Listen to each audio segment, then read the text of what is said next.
Yine çalıştırıyorum, tık duruyor. Çalıştırıyorum, tık duruyor. Herkese merhabalar arkadaşlar. Bugün sizlerle Asus marka vidalama ve kırıcı delici matkabın özelliklerini anlatmaya çalışacağım. Öncelikle ürün nasıl geldi? Bu konuya değinelim. Ürün kargodan bu kutuya sadece streç film sarılarak gönderildi. Burası kırık. Görüyorsunuz. Alt taraflar kırık. Sağa solu kırık. İçlerinde kırıklık var. Yani en azından bir karton içine koysalardı bu kadar kırık olmayacaktı. En azından saklama kabımız sağlam olacaktı. Ama maalesef bu şekilde gönderildi. Bu konuda özensizler. Asus marka bu vidalama, kırıcı ve delici olarak da geçiyor. İki tane özelliği var. İlk aldığımda yani bundan iki tane ürün aldık. Bir kendim için aldım. Bir de çalıştığım yer için almıştım. Çalıştığım yer için aldığımda hiçbir sıkıntı yoktu. Gayet güzel çalışıyordu. İkinci ürünü de kendim için aldım. Güzel çalıştığından dolayı yaklaşık 3-4 saat full vidalama yaptım. Ona rağmen gayet iyi şarja gitti. Buna dayanarak bu ürünü aldım. Bu ürün de ilk başta iyidir diye fazla şey yapmadım, denemedim, kullanmadım. Yaklaşık 15 gün geçtikten sonra bir yerde işime yaradı. Kullanmaya çalıştım. Ürünü çalıştırıyorum. Yaklaşık 1 dakika çalıştığından sonra tık gidiyor. Sonra tekrar bir 3-5 saniye sonra tekrar düğmeye basıyorum. Çalışıyor. 2-3 saniye sonra tık duruyor. İlk başta üründe problem vardır diye düşündüm. İnceledim, araştırdım. Batarya ve şarj aleti. Bu batarya ölçümlerini yaptım. Daha önceki almış olduğum ürünün bataryasıyla bu ürünün şarj aletini denedim. Ve problemin batarya ve şarj aletinde olduğunu anladım. Nasıl anlaşılıyor? Şimdi bir yine ölçüm aletiyle bunu göstermeye çalışayım. Evet, ölçüm aletimizi getirdim. Bunu burada 200 ya da 20 volta da getirebilirsiniz. Şurası elektrik akımı için, burası ise normal voltajlar için. Burada artı eksi belirtmiş zaten. Şurası artı, burası eksi olarak gözüküyor. Artı kısma artıyı, eksi kısma eksiyi değdiriyoruz. Gördüğünüz gibi şu an bu 19.9. Bu 21 volt yazıyor ama 21 volt olduğunu düşünmüyorum. Daha düşük bir voltaja sahiptir. 18 filandır. Çünkü bu tam dolu olduğunda 20.4 gösteriyor. Kullandıkça bu voltaj düşüyor. Az önce artıya artı eksi eksiye değdirdim. Bunu tam tersi yapsanız da sıkıntı olmuyor. Bu sefer eksi, yani şurada eksi işareti çıkıyor. Tek farkı bu.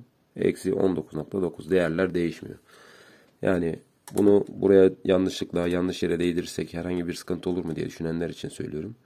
Hiçbir sıkıntı olmaz.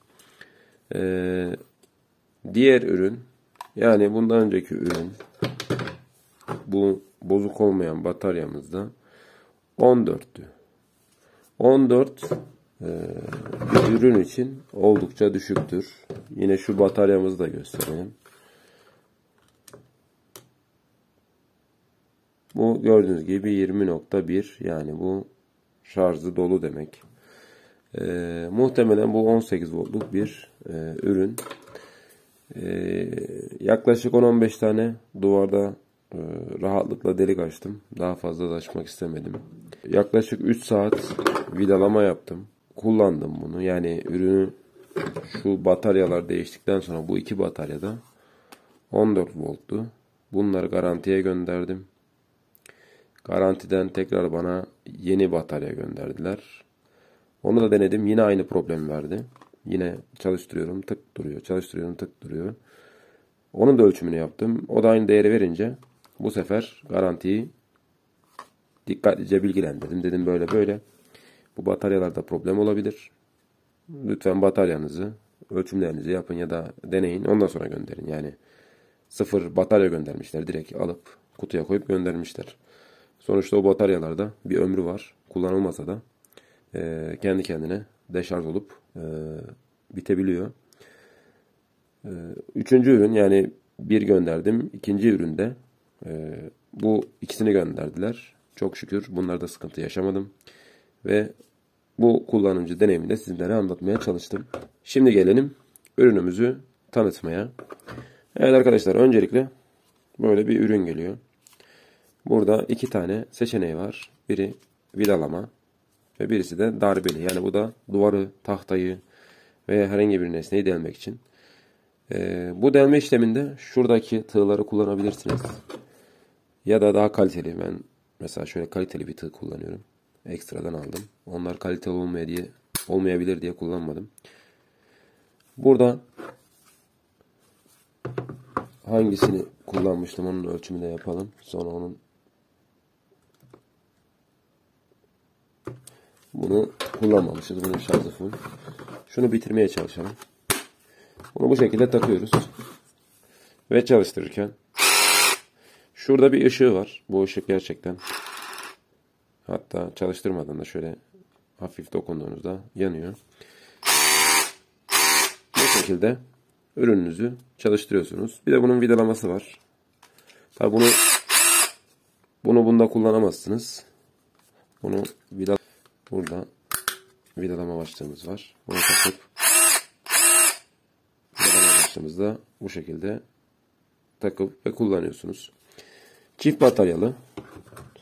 2 tane bataryası var. Ve her batarya, dediğim gibi, yaklaşık kesintisiz çalışırsanız, yani yaklaşık bir kutu vida bitirdim.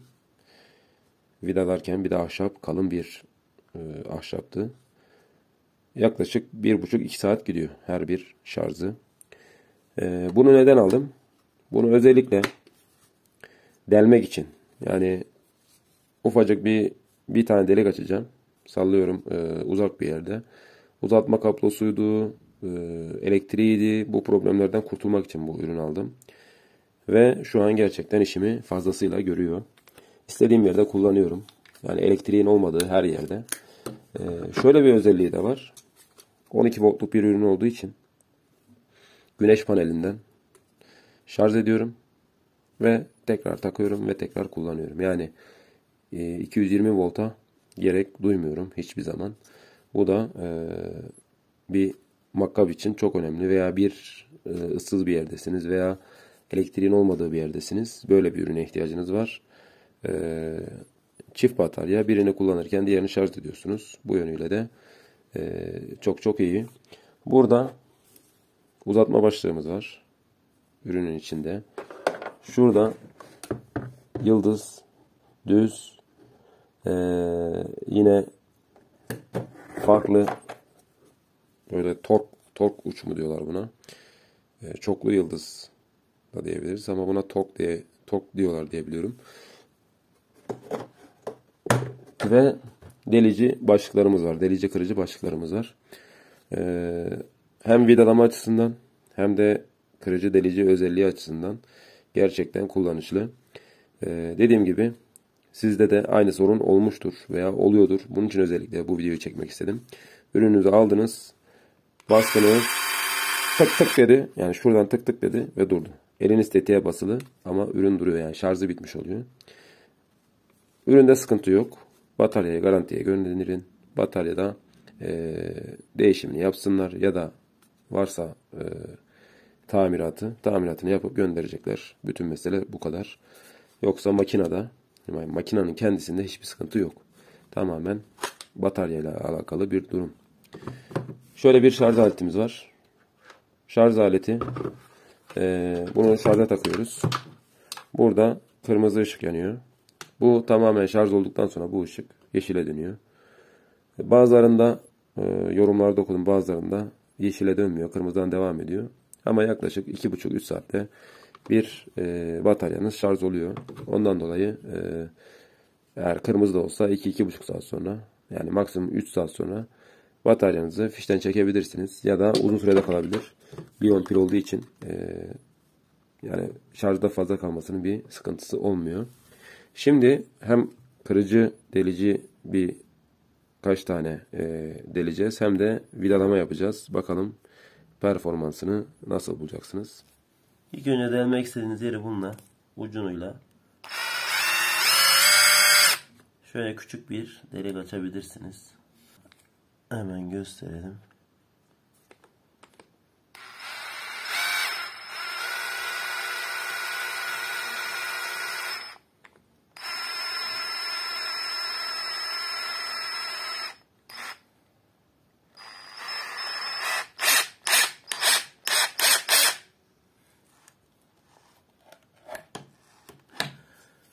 Evet.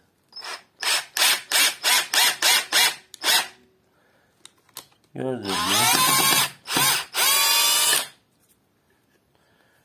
ürün çok rahat giriyor. Çok rahat çıkıyor. Bunun gibi yaklaşık 50-60 tane vidalamasını yaptım. Şarjı hala bitmemişti. Evet arkadaşlar, şimdi bunu burada deneyeceğiz.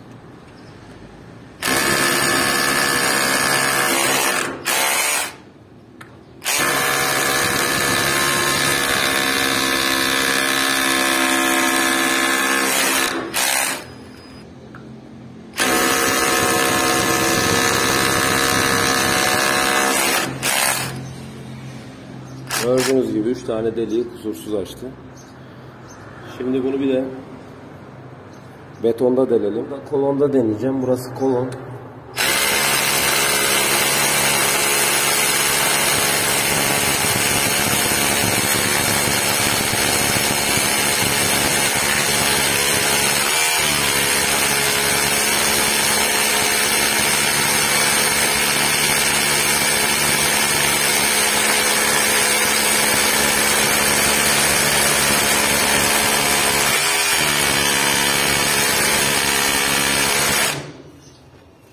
Evet.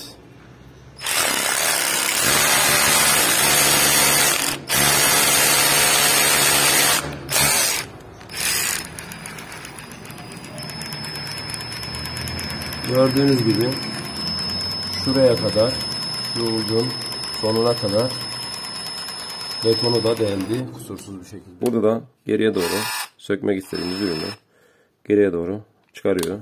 Bu taraf ileri, bu taraf geri. Şu başlığı şöyle göstereyim. Buradan tutuyoruz ve bunu bu şekilde çıkarıyoruz.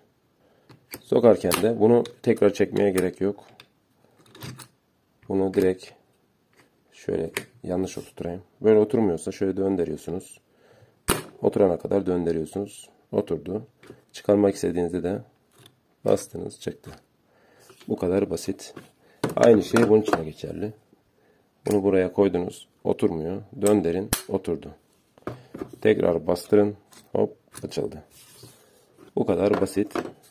Özellikle kırıcı özelliği profesyonel bir ürün değil. Yani Hilti gibi değil ama günlük 10-15 tane delme işinizi, bu beton da dahil, delme işinizi rahatlıkla karşılayacak bir ürün. Üçlü ya da kabloyla uğraşmak istemiyorsanız ufak tefek delikleriniz, yani ulaşılamayacak ya da zor olan yerlerde deleceğiniz yerler varsa bu ürünü rahatlıkla kullanabilirsiniz. Benim anlatacağım konular bunlar. Aklıma gelen her şeyi anlatmaya çalıştım. Yaşadığım problemleri, olumlu yönlerini, olumsuz yönlerini anlatmaya çalıştım. Sizin de sormak istediğiniz bir şey varsa yorumlar kısmından sorabilirsiniz. Videoyu faydalı bulduysanız beğenin, abone olun, paylaşın ki daha fazla bu tarz ürünleri tanıtayım.